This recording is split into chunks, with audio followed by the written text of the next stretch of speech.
Hey guys. So, for anyone watching this who doesn't already know me, my name is Miranda Suarez. I'm a senior at Juniata College studying interactive media writing, and I'm graduating in May. Last year, from January to November 2017, I had the amazing privilege to study abroad for 2 semesters. I spent 1 semester at Kansai Gaida University in Osaka, Japan, and another semester at the University of Otago in Dunedin, New Zealand. In addition to being able to study abroad, I was also awarded a very generous $4,000 scholarship from the Benjamin A. Gilman International Scholarship Fund.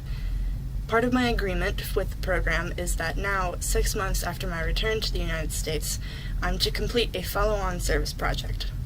My initial plan for the service project was to be a presentation on a blog that I'd been keeping while I was abroad.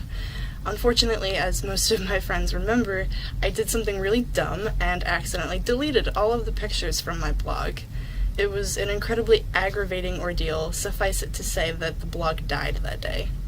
In lieu of that, I'm creating this video essay instead, and in that I want to talk mainly about 2 things: life lessons and reality checks. Studying abroad was the greatest experience of my life. I learned a lot about myself and what I want out of life. I learned how to reach new levels of independence. My first week in Japan, when I had to shop alone in a Japanese grocery store, I accidentally bought bleach instead of laundry detergent.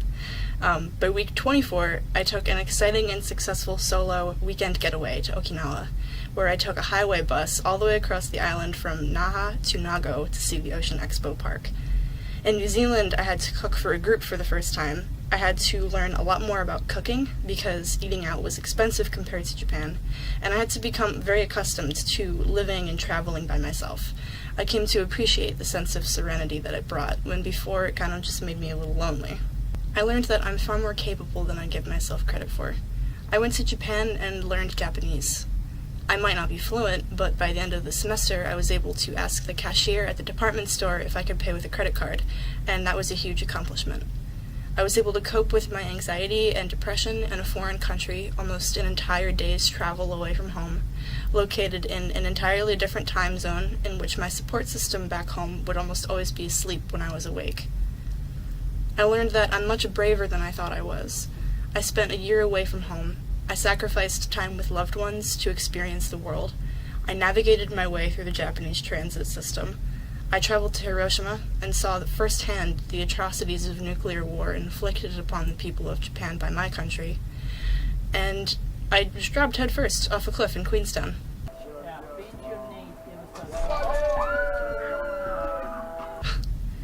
And I literally climbed mountains. The things I learned were mainly positive. However, there were some things I wish I'd known before going abroad that I learned along the way. These are what I call reality checks. First, it's important to know that you might not make friends on day 1, and that's totally fine. My advice would be to just hang in there. Don't get discouraged. Talk to classmates. Ask your roommate or your flatmate if they want to grab lunch. Try and join a club. If you find yourself really struggling, don't forget about your friends back home. They still care about you.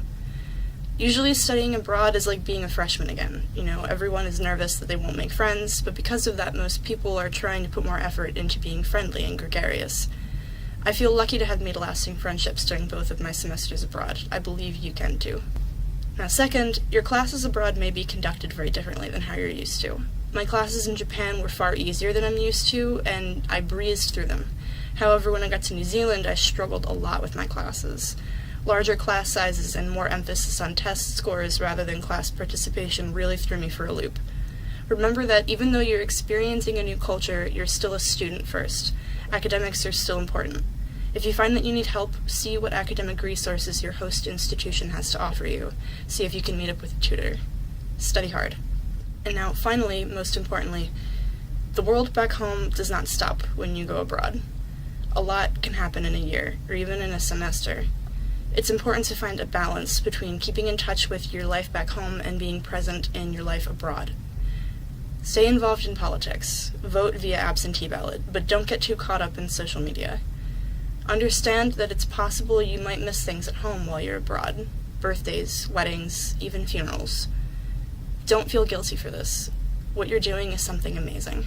According to the Institute of International Education, in their 2017 Open Doors Executive Summary, only about 10% of U.S. undergraduate students will study abroad before they graduate. That means if you're within that 10%, you gain a leg up on 90% of the job market. You have experience that the majority of people applying for jobs don't currently have: international exposure.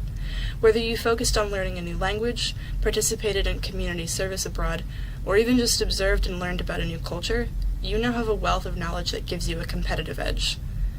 Study abroad is very eye-catching on a resume. Interviewers will likely want to hear an interesting story or two that's relevant to whatever kind of job you're applying for. And if you really enjoyed your study abroad experience, you may even want to consider living and working abroad. Your study abroad experience will be one of the greatest things that you ever do. It will be something that you look back on fondly for the rest of your life. I'm so thankful to the Gilman International Scholarship Fund for what they awarded me. While I still would have gone without it, having those funds allowed me to travel more extensively, making my personal experience more meaningful. So, to conclude, if you're deliberating on whether or not you should study abroad, just do it.